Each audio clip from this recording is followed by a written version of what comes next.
surged. Texas Congressman Michael McCaul joins us here on the set to talk more about that, the Republican leader on the Foreign Affairs Committee. And it's good to have you on, sir. Hey, Rob, thanks for having me. Yeah, of course. What do you make of that analysis? It's absolutely correct. I think it's a sort of a secret in Washington. Our defense industrial base is broken. The system is broken. We can't manufacture weapons fast enough. I'll give you a good example. I sign off on all foreign military weapon sales. We have a 3-year backlog to Taiwan. So if Taiwan is going to defend herself, they don't have the weapons to do that because we got a 3-year backlog. Some of the HIMARS that we're trying to throw into Ukraine, same thing, about a 2-year backlog. And a lot of it has to do with production. They don't have the parts to make, say, go to SpaceX or go to make F-35s or to make our advanced weapon systems. It's a real problem right now, especially as you mentioned, when we're looking at, after Afghanistan, the threat from Putin to Ukraine and Chairman Xi from China to Taiwan. Well, and you say we don't have enough we can't make enough weapons. We're giving a lot of weapons away at the same time. Is that a bad move? Is that the well, we are putting a lot of our stockpiles and Eastern NATO as well, right, Russian equipment into Ukraine. They know how to use that. They still don't have what they need to win this war, in my judgment. But, you know, Chairman Xi is watching the inventory. He's watching to see what we're putting in there, what NATO's putting in there, and we're behind the curve. And we got to start making more. How do we let this happen? You know, we talk about we're the best military in the world, we're the strongest in the world. We are, and we did a great job. World War II, my dad's war. You know, Defense Production Act was in place at that time. A lot of the parts are made by really small mom and pop shops, and they're going out of business. They're retiring, and we just have to. You know, I think it's one of the biggest threats we face. When I met with General McKenzie, commander of CENTCOM, in the classified space, he told me the foreign military sale issue is probably the biggest threat to our national security right now. It's something else, and we might not be able to win a war, according to the Heritage Foundation. We might not be able to win a war. Much less two. Does that jive with you? You think if we got into a situation with, I think we've certainly exposed that Russia is not what we thought they were, right, with what we've seen in Ukraine. But if we were up against China, how worried are you?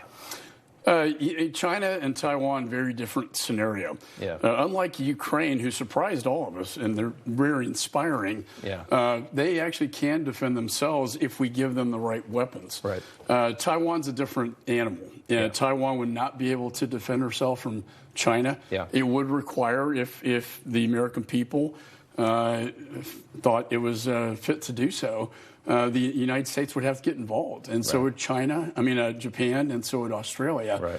Right. So it's a big concern, and we did a tabletop exercise at the Pentagon, and the first wave of this conflict, if it happens, would be a major cyber attack on the United States and Taiwan, and they would do it primarily to hit the will of the American people.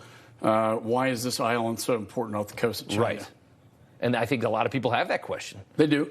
I think that's a fair question. Well, part of it's strategically, since General MacArthur in the World War II, 90% of our advanced semiconductor chips are manufactured in Taiwan, which is why I passed my CHIPS bill to manufacture them in the United States and not in Taiwan.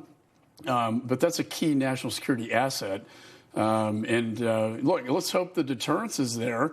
The better we do in Ukraine, according to our ambassador to China, the better Ukraine does against Russia, that will provide the biggest deterrence against China invading Taiwan. It's interesting. I want to ask you one more thing. You sent a letter to the State Department asking them to preserve documents from the withdrawal from Afghanistan. You're also asking or renewing a request for 34 federal employees to testify about the disaster that was us pulling out of Afghanistan. Talk about that for a second.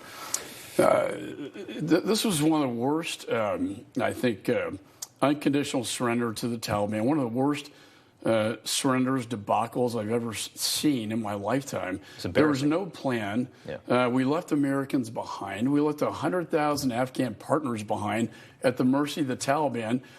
We put the Taliban in charge of security at the perimeter of HKIA, the airport, which led to a suicide bomber coming in and killing 13 servicemen and women.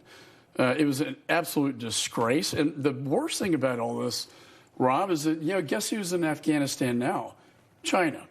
Yep. They're getting the $1 trillion of lithium, and they'll probably get access to Bagram Air Base, which was our intelligence capabilities in the region. And now China's going to have access to that. We've lost 99% of our intelligence. And it's about accountability, really. If you screw up this badly, they've yet to be held accountable. And, I want to know why, 25 embassy employees sent a dissenting cable to the Secretary of State saying, we disagree with this policy. Yeah. But they've been muted by the State Department, and I'm going to give them a voice. Somebody needs to, because this was just the height of incompetence. And it was the beginning of the end. This Right. was the beginning of projecting weakness. Weakness invites aggression. Right. Putin invaded Ukraine. She's looking at Taiwan, the Ayatollahs you mentioned. The world's and on then fire. Kim Jong-un fired a rocket over Japan. All the time. He's firing them off left and right, it seems like. Congressman, thank you so much for coming on. Good to see you in person. Thanks for having me. Of course. All right, coming up.